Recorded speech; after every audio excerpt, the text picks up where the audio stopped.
उनका तबीयत एस्टेब्लिश्ड हो, यह चिंता का विषय है हमारे लिए। और हमेशा इस्तेमाल करना, जब कंप्लीट ट्रांसप्लांट होना है तो फिर आप उसको कैसे स्पीच दिलवा रहे हैं, कैसे इंस्टॉलमेंट बना रहे हैं। ये मार के शहीद हो करके बीजेपी के गोदी में जाने की जो तैयारी है, 52%, 52% तो ये चुल्लू भर पानी में डूब के मर जाने वाली बात है। जी के क्या फायदा 15 करोड़ में? हमको पॉलिटिकल स्टंट करते रहना है। एक तरफ विजेंद्र बाबू कहते हैं नीति आयोग कचरा है, दूसरी तरफ हमारे नेता गार्जियन है, उनकी पार्टी कहती है। तो भैया नीति आयोग कचरा है तो तब तो नरेंद्र मोदी जी कचरा हो गए ना। नरेंद्र मोदी जी नीति आयोग को अपॉइंट करता है प्राइम मिनिस्टर, तो कचरा तो वो है। तो जब नरेंद्र मोदी जी कचरा है तो फिर उसके साथ सरकार कैसे चला रहे हैं हम लोग? अस्पताल सब दिन से तो इन्हीं के पास है। तो शून्य है तो बीजेपी इस्तीफा देना, बीजेपी को सरकार से अलग हो जाना चाहिए। यदि नीतीश कुमार जी अलग नहीं होते हैं तो बीजेपी अलग हो जाए। कह दे हम समर्थन वापस लेते हैं। नीति आयोग की रिपोर्ट में बिहार निचले पायदान पे। हमारे साथ बात करने के लिए पप्पू यादव है। सर, जिस तरह से रिपोर्ट आई है बिहार काफी नीचे है और बिहार सरकार को पता ही नहीं है रिपोर्ट में क्या है। सर, मुझको तो समझ में नहीं आता है। तो बिहार सरकार को जब पता ही नहीं है तो इस्तीफा ले, वापस कर ले समर्थन, चले चुनाव में। देन तो बीजेपी की है और 40 सालों की है। एक दिन में कचरा तो जमा हुआ नहीं। लेकिन 15 साल से तो नीतीश कुमार की सरकार थी। सर, तो बीजेपी है ना भाई उसमें। 39% यदि यूपी में है तो वहां नीतीश कुमार है क्या? 38% यदि मध्य प्रदेश है तो वहां नीतीश कुमार है क्या? 3 बार नरेंद्र मोदी गुजरात में थे तो वहां नीतीश कुमार है क्या? 18%। जहां बीजेपी है वहीं पर गरीबी क्यों है? नीति आयोग कभी कहती है दुनिया का नंबर 0 पर स्कूल, कभी कहती है 0 पर हॉस्पिटल, कभी कहती है 52%, 52% तो ये चुल्लू भर पानी में डूब के मर जाने वाली बात है। जी के क्या फायदा 15 करोड़ में? हमको पॉलिटिकल स्टंट करते रहना है। एक तरफ विजेंद्र बाबू कहते हैं नीति आयोग कचरा है, दूसरी तरफ हमारे नेता गार्जियन है, उनकी पार्टी कहती है। तो भैया नीति आयोग कचरा है तो तब तो नरेंद्र मोदी जी कचरा हो गए ना। नरेंद्र मोदी जी नीति आयोग को अपॉइंट करता है प्राइम मिनिस्टर, तो कचरा तो वो है। तो जब नरेंद्र मोदी जी कचरा है तो फिर उसके साथ सरकार कैसे चला रहे हैं हम लोग? नीतीश कुमार को समर्थन वापस लेना चाहिए। सर, मैं तो कह रहा हूं कि पहले जो कह रहा है या तो नीतीश कुमार जी बोले, बोल तो दिए ही है विजेंद्र बाबू, तो नीतीश कुमार जी ही बोले हैं। और नीतीश कुमार को मारने और समाप्त करने की तैयारी तो लंबे समय से चल रही है। इनके बकरा कब तक खैर में नहीं है बकरा। ये जो हाल है, नीतीश कुमार को हमेशा टारगेटेड करना हर चीजों में, कभी शराब के इशू पर प्रदेश अध्यक्ष का, कभी बीजेपी के एमएलए का खोल दो शराब, और लगातार लॉ एंड ऑर्डर पर सवाल। उसमें बीजेपी भी तो है। अस्पताल सब दिन से तो इन्हीं के पास है। तो शून्य है तो बीजेपी इस्तीफा देना, बीजेपी को सरकार से अलग हो जाना चाहिए। यदि नीतीश कुमार जी अलग नहीं होते हैं तो बीजेपी अलग हो जाए। कह दे हम समर्थन वापस लेते हैं।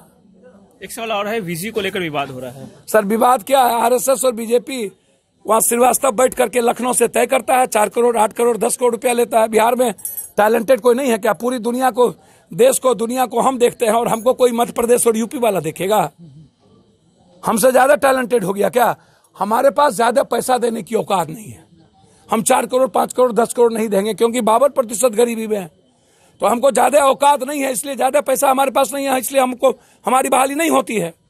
हम तो कह रहे हैं कि पाटलिपुत्रा में जितना, चाहे टीपीएस कॉलेज हो, बीएड कॉलेज हो, एएन कॉलेज हो, चाहे ये रजिस्ट्रार है ये वर्मा, पुष्कर वर्मा, कौन वर्मा है, ये सब चोर है। इसका इंक्वायरी कर लीजिए। 30 को हम इन लोगों को नंगा करेंगे।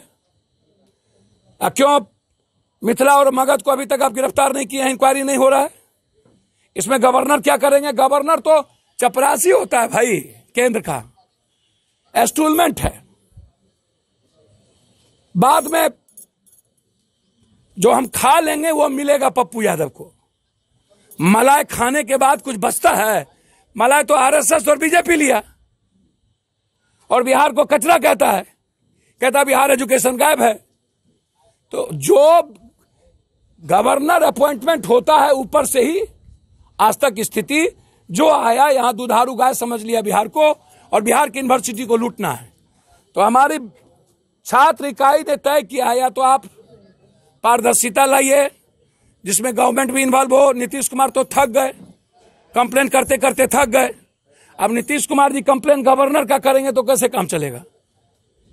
तय कर रहा है लखनऊ में बैठ के सिर्फ गवर्नर का कंप्लेन।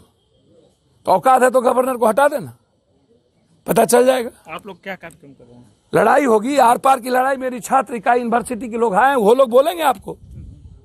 तालाबंदी होगी, बर्खास्तगी के लिए हम लोग रोड रोकेंगे। ये लोग सारे प्रिंसिपल के अपॉइंटमेंट के लिए लड़ाई होगी, छोड़ना नहीं है किसी। एक आखिरी सवाल, लालू प्रसाद यादव की तबीयत खराब है। अब बेचारे की तबीयत खराब है तो जेल से है, इसके लिए बेल मिला। तो हमको उनका तबीयत एस्टेब्लिश हो, यह चिंता का विषय है हमारे लिए। और हमेशा इस्तेमाल करना, जब कंप्लीट ट्रांसप्लांट होना है तो फिर आप उसको कैसे स्पीच दिलवा रहे हैं, कैसे इंस्टॉलमेंट बना रहे हैं। ये मार के शहीद हो करके बीजेपी के गोदी में जाने की जो तैयारी है, काफी बड़ा आरोप लगा रहे हैं आप। भैया तो उनसे ना पूछिए भैया आरोप कौन सी लगा रहे हैं। जब फिर जाकर के बेचारा अभी जस्ट एडमिट हुआ, तो आप कौन कर रहा है। हम बीमार होंगे, मेरा बेटा बेटी बीबी आने देगा हमको। वो इतना बीमार है और हम इसको इस्तेमाल कर रहे हैं, ले जा रहे हैं। ये हम आरोप के नहीं लगा रहे हैं, ये दुनिया देख रही है। आपका कहना है तेजस्वी ने जानबूझकर चुनाव प्रचार करवाया? भैया हद हो गया। तो सर जब इतना बीमार होंगे, किडनी ट्रांसप्लांट की बात आएगी, सिंगापुर जाने की बात आएगी, बीजेपी के एक नेता ने कहा हम कराएंगे, तो बीजेपी ही करवाने के लिए तैयार है। अब फिर आप अभी ले आए, 2 दिन रख लिए, कह दिए चुल्लू भर पानी में डूबा। भाई चुल्लू भर पानी में नीतीश जी डूबेंगे तो बड़ा भाई भी सब ने मिलकर डूबेगा, बीजेपी नहीं डूबेंगे, खाली नीतीश जी डूबे। अब 15 साल आप क्या किए। आप पलायन और बेरोजगारी का देन तो गरीबी 15 साल पहले भी है, कचरा एक दिन में तो जमा नहीं हुआ। तो जब ऐसे नहीं बनो तो शहीद करके बनो, तो ये तो ठीक नहीं है ना। गहरी चिंता है लालू यादव को लेकर। तो ये थे पप्पू यादव, जिन्होंने काफी गंभीर आरोप आरजेडी पर लगाया है और कहा है कि शहीद करवाकर बीजेपी की गोद में जाने चाहती है आरजेडी।